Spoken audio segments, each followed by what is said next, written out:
Hi masters. రోజుకు ఒక మంచి మాటలో ఈరోజు ఒక యోగి ఆత్మకథ 118వ రోజు అండి. ఈరోజు ఒక నిరాహార యోగిని గురించి తెలుసుకుందాం. సార్, ఈ ఉదయం మనం ఎక్కడికి వెళ్తున్నాం? శ్రీ రైట్ ఫోర్డ్ కార్ నడుపుతూ అడిగాడు. రోజు రోజుకి తాను బెంగాల్లో ఏ ప్రాంతంలో కనుక్కోబోతున్నాడో అతని బొత్తిగా తెలిసేది. దేవుడు తలిస్తే ఇప్పుడు మనం ప్రపంచంలో 8వ వింత చూడటానికి వెళ్తున్నాం. పలుచని గాలి మట్టుకే భోంచేసే యోగిని చూడటానికి వెళ్తున్నాం. థెరిస్సా నాయమన్ చూసిన తర్వాత అన్నీ వింతలే వింతలు. అయినా శ్రీ రైట్ కుతూహలంగా నవ్వాడు. పైగా కారు వేగం కూడా పెంచాడు. అతని యాత్రా దినచర్య పుస్తకం అంటే డైరీలోకి ఎక్కటానికి అసాధారణమైన ముడిసరుకు మరింతగా దొరుకుతుందని ఎంతగానో ఉత్సాహపడుతున్నాడు. రాంచీ విద్యాలయం దాటి అప్పుడే బయటకు వచ్చాం. ఆ రోజు సూర్యుడి కంటే ముందే మేలుకున్నాం. మా బృందంలో మా కార్యదర్శి, నేను కాక మరో 3 బెంగాలీ స్నేహితులు కూడా ఉన్నారు. ఉల్లాసకరమైన చల్లటి గాలి పీల్చుకున్నాం. అది ప్రొద్దురుపూట దొరికే సహజ మధువు. వేకుజామునే పనులకు బయలుదేరే రైతుల మధ్యలో నుంచి, రోడ్డు మీద మెల్లగా సాగే ఎడ్లబండి మధ్యలో నుంచి కారు మెలకువగా నడిపించాడు మా డ్రైవర్. పెద్ద పెద్ద మూపురాలు కలిగిన ఆ బండెద్దులు హారన్ ధ్వనితో చొచ్చుకుని వచ్చే ఈ అపరిచిత వాహనానికి రోడ్డు మీద హక్కుని అంత సులువుగా ఇచ్చే కావు. సార్, ఈ నిరాహార యోగిని గురించి ఇంకా తెలుసుకోవాలందండి మాకు. ఓకే, ఆవిడ పేరు గిరిబాల. ఆవిడ గురించి చాలా ఏళ్ల కిందట స్థితిలాల్ నంది అనే పండితోత్తములు చెప్పగా విన్నా. ఆయన మా తమ్ముడు విష్ణుకి చదువు చెప్పడానికి తరచుగా గట్వార్ రోడ్డు వీధిలో మా ఇంటికి తరచుగా వస్తుండేవాడు. గిరిబాలను బాగా ఎరుగుదును అని చెప్పారు స్థితిబాబు. తిండి తినకుండా బ్రతకటానికి ఆవిడ ఒక యోగ ప్రక్రియ సాధన చేస్తుంది. ఇచ్చాపూర్ దగ్గర ఉన్న నవాబ్గంజ్లో మాకు పొరుగింట్లోనే ఉండేది ఆవిడ. ఆవిడని సన్నిహితంగా పరిశీలించడం నేను ఒక పనిగాని పెట్టుకున్నా. ఆవిడ ఏదైనా తిన్నట్టు కానీ తాగినట్టు కానీ నాకెన్నడూ కనిపించలా. చివరికి నా ఆసక్తి ఎంతగా పెరిగిందంటే నేను బర్ద్వాన్ మహారాజు దగ్గరికి వెళ్ళి ఒక పరీక్ష జరిపించమని అడిగాను. ఈ కథ అంతా విన్న తర్వాత ఆయన ఆశ్చర్యపోయి ఆవిడని తమ రాజమందిరానికి ఆహ్వానించాడు. ఆవిడ ఆయన పెట్టే పరీక్షకు ఒప్పుకొని ఆయన ఇంట్లోనే తాళం పెట్టిన ఒక వాటాలో 2 నెలల పాటు ఉంది. తర్వాత మరోసారి రాజమందిరానికి వెళ్ళి 20 రోజుల పాటు కూడా ఉంది. 3వ పరీక్ష 15 రోజులు జరిగింది. ఈ 3 కఠిన పరీక్షల ద్వారా ఆవిడ నిరాహార స్థితిలో ఉంటుందని తాను నిస్సందేహంగా నమ్ముతున్నట్టు మహారాజా వారు నాకు స్వయంగా చెప్పారు. స్థితిబాబు చెప్పిన ఈ కథ 20 ఏళ్లకు పైగా నా మనసులో బాగా నాటుకుపోయింది.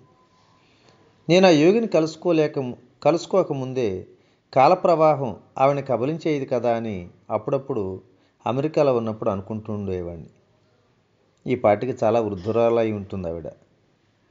ఇప్పుడు ఎక్కడ ఉంటుందో, అసలు బ్రతికుందో లేదో కూడా నాకు తెలియదు.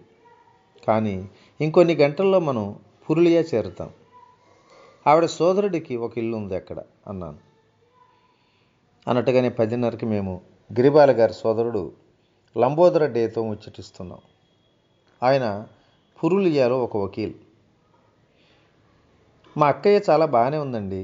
ఆవిడ ఒక్కొక్కప్పుడు ఇక్కడే నా దగ్గరే ఉంటుండేది. కానీ ప్రస్తుతం బియ్యూరులో మా ఇంట్లోనే ఉంది. లంబోదర బాబు మా ఫోర్డ్ కారు వైపు సంశయంగా చూశారు. స్వామీజీ, బియ్యూరు దాకా లోపలికి ఇంతవరకు ఏ కారు చొచ్చుకొని వెళ్ళలేదనుకుంటాను. మీరందరూ ఎడ్లబండి కుదుపులకు సిద్ధపడే ఇక్కడికి వచ్చారనుకుంటాను. మా బృందంలో అందరూ కూడా డెట్రాయిట్కే గర్వకారణమైన మా ఫోర్డ్ కారు పట్ల ఏకగ్రీవంగా విశ్వాసం ప్రకటించారు. ఈ ఫోర్డ్ కారు అమెరికా నుంచి వచ్చింది అని చెప్పాను ఆ వకీలుకు. బెంగాల్ నడిబొడ్డుతో పరిచయం చేసుకునే అవకాశం దానికి లేకుండా చేయటం ఎంతో విచారకరమైన విషయం.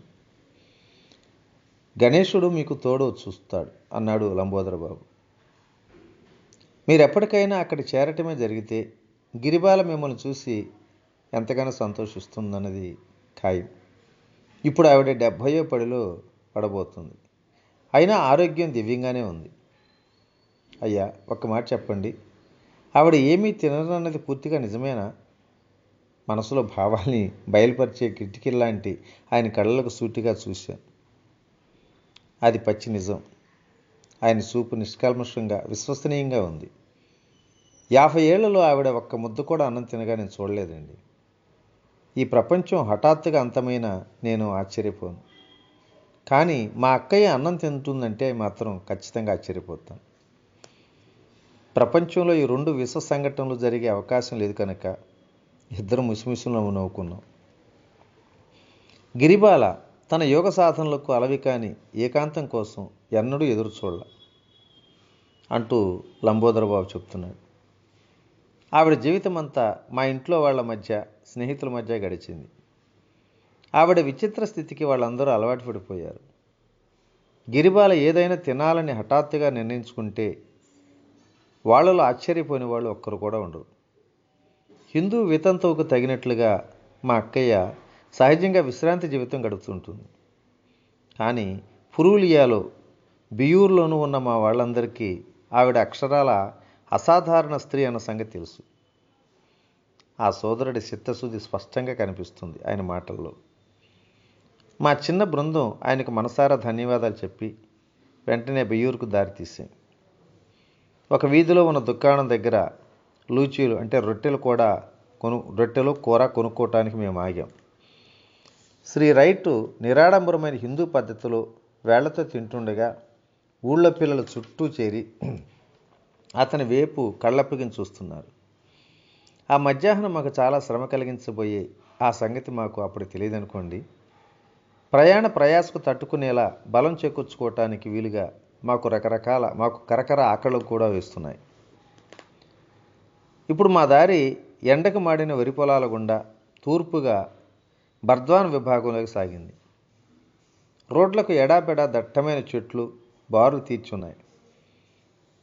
మైదానాల కంఠం మీద చారలుండే బుల్బుల్ పెట్టలు, పాడేపాటలు పెద్ద గొడుగుల్లాంటి కొమ్మలున్న చెట్ల సందులోంచి వినవస్తున్నాయి.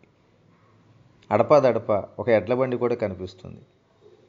వాటి కొయ్య చక్రాలు, ఇనప చట్టాలు బండి ఇరుసు చేసే రిని రిని మంజు మంజు కీర్చుధ్వని. మనోవీధిలో నగరాల సిమెంట్ రోడ్ల మీద కారు టైర్లు చేసే స్విష్ స్విష్ అనే శబ్దానికి పూర్తి విరుద్ధంగా వినిపిస్తుంది ఆ శబ్దాలు. డిక్, ఒక్కసారి ఆపు అంటూ చటుక్కున నేను అనేసరికి ఫోర్డు కారు దానికి అభ్యంతరం చెప్తున్నట్లుగా ఒక్క కుదుపు కుదిపింది. బరువు మొయ్యలేకపోతున్న ఆ మామిడి చెట్టు మనని కేకేసి పిలుస్తుంది కదా, అటొక్కసారి చూడు. మేము 5గురం చిన్నపిల్లల్లా ఆ మామిడి పళ్ళు పడ్డ నేల మీద కురికాం. పండ్లు మగ్గి ఉండటం వల్ల ఆ చెట్టు ఘనంగా బాగా ఎక్కువగా రాల్చింది. ఎన్నో మామిడి పళ్ళు ఎవరికంటా పడకుండా నేల మీద రాలిపోవటానికే పుట్టాయి. రాతిగొట్టు నీళ్ళ మీద తమ మాధుర్యాన్ని వ్యర్థం చేసుకోవటానికే పుట్టాయి అంటూ ఉదాహరించాను. అమెరికాలో ఇలాంటిదేమీ ఉండదు కదండి స్వామీజీ అంటూ నవ్వాడు నా బెంగాలీ విద్యార్థులు ఒకడైన శైలేష్ మజుందార్. ఉండదయ్యా అని ఒప్పుకున్నా.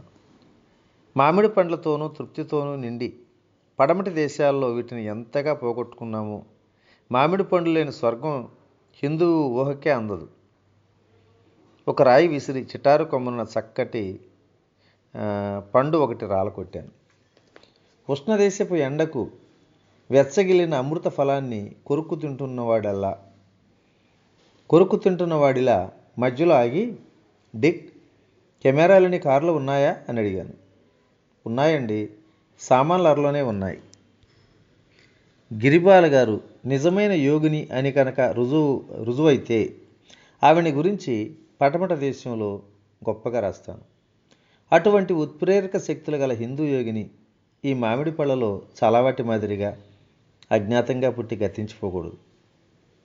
అరగంట గడిచాక కూడా నేను ఇంకా ఆ శాంతిధామంలోనే విహరిస్తున్నా. సార్, ఫోటోలు కావాల్సినంత వెలుతురు ఉండాలంటే ప్రొద్దుకుంక ముందే మనం గిరిబాల్ గారి దగ్గరికి చేరుకోవాలండి అన్నాడు రైట్. ఆ తర్వాత చిన్నగా చిరునవ్వు నవ్వుతూ ఇంకా ఇలా అన్నాడు. పడమటి వాళ్ళంతా సంశయ మనస్కులు. ఫోటోలు లేకపోయినట్లయితే ఆవిడ గురించి చెప్పేది వాళ్ళు నమ్ముతారని అనుకోవటానికి వీలుండదు. ఈ జ్ఞానశకలం వివాదరహితమైంది. జిహ్వాకర్షణ నుంచి నేను వెనక్కి తిరిగి మళ్ళీ కారులోకి వచ్చి కూర్చున్నా. నువ్వు అన్నది నిజమే డిక్ అంటూ నిట్టూర్చాను. కారులో అడుగు పెడుతూనే పడమటి వాళ్ళ వాస్తవికతాభిమానాన్ని మన్నించడం కోసం నా మామిడి పండ్ల స్వర్గాన్ని త్యాగం చేస్తాలే. ఫోటోగ్రాఫర్లు తప్పకుండా కావాలి కదా. వృద్ధాప్యంలో కనిపించే అవలక్షణాల మొహం మీద ముడుతుల్లాంటి గాళ్లతోనూ సెగ్గడ్డల్లా గట్టిపడ్డ బంకమట్టితోనూ మరింత ప్రయాస పెడుతూ వచ్చింది దారి. శ్రీ రైట్ ఫోర్డ్ కారును ఇంకా సులువుగా నడపటానికి వీలుగా మేము అప్పుడప్పుడు దిగి వెనక నుంచి తోస్తూ వచ్చాం. లంబోదర బాబు గారు నిజమే చెప్పారు. కారు మనల్ని మోయటం లేదు, మనమే కారు మోస్తున్నాం అన్నాడు శైలేష్. దూరాన ఒక పల్లె కనిపించేసరికి ఈ దిగడాల్లోనూ ఎక్కడాల్లోనూ మాకు కలుగుతున్న విసుగు మరుగున పడుతూ వచ్చింది. ప్రతి పల్లె చిత్రమైన నిరాడంబరత చూపే దృశ్యం అది. ఓకే మాస్టర్స్, మరి ఈరోజు మంచి మాటను ఇంతటితో ముగించుతాం. రేపటి రోజుని మరిన్ని విశేషాలతో కలుసుకుందాం. Okay okay thank you. ఇట్లా మీ రామిరెడ్డి మానసరావు.